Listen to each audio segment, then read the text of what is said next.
So guys, today we are going to talk about CFM। भाई, इस subject से सबको डर लगता है, इंक्लूडिंग मी।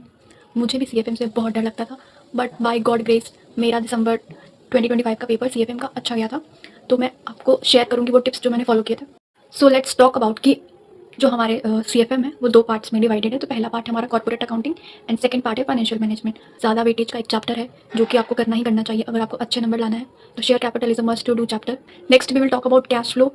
कैश फ्लो भी एक बहुत ही important and high weightage chapter है हमारे CF और कॉर्पोरेट अकाउंटिंग में। तो आप कैश फ्लो भी कर लीजिएगा। अकाउंटिंग फॉर डिवेंचर्स भी आप कर लीजिएगा। ये भी अच्छा चैप्टर है, एक बहुत ही ईजी चैप्टर है जिससे 5 नंबर का आ सकता है, that is forecasting financial statement. Now let's move to financial management का चैप्टर्स। फाइनेंशियल मैनेजमेंट के सबसे इंपॉर्टेंट चैप्टर्स जो हैं वो है वर्किंग कैपिटल मैनेजमेंट। ये एक बहुत ही इंपॉर्टेंट चैप्टर है फाइनेंशियल मैनेजमेंट का। इस चैप्टर से अप्रॉक्स आपको 10 से 12 नंबर के क्वेश्चंस आते ही आते हैं। एंड नेक्स्ट चैप्टर है कैपिटल बजटिंग। प्लीज़ आप ये चैप्टर भी बिल्कुल मत छोड़ के जाइएगा। कैपिटल बजटिंग भी बहुत अच्छा चैप्टर है। कैपिटल स्ट्रक्चर, डिविडेंड डिसीजंस, ये चैप्टर्स भी एक मस्ट टू डू चैप्टर्स है। एंड प्लीज़ आप इन चैप्टर्स को मत छोड़िएगा।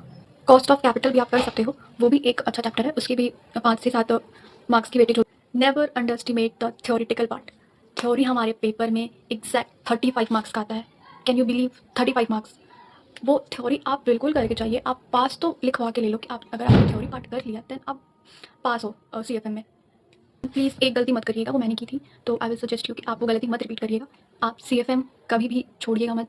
ऐसा मत करिएगा कि CFM कंप्लीट हो गया तो आप बिल्कुल उसको छोड़ दीजिएगा। प्लीज़ आप ये गलती मत करिएगा। ये चीज़ मैंने की थी। मैंने CFM कंप्लीट करके फिर मैं दूसरे सब्जेक्ट पर शिफ्ट हो गई थी। एंड देन उसके बाद क्या हुआ कि CFM के मेरे कंप्लीटली कंसेप्ट यहाँ से गायब हो गए। तो मेरे को डबल मेहनत करनी पड़ी थी। मेरे को पूरा CFM फिर से पढ़ना पड़ा था। तो प्लीज़ आप ये गलती मत करिएगा। आप हमेशा CFM की प्रैक्टिस करते रहिएगा। प्रैक्टिस बहुत इंपॉर्टेंट है एक प्रैक्टिकल सब्जेक्ट के लिए।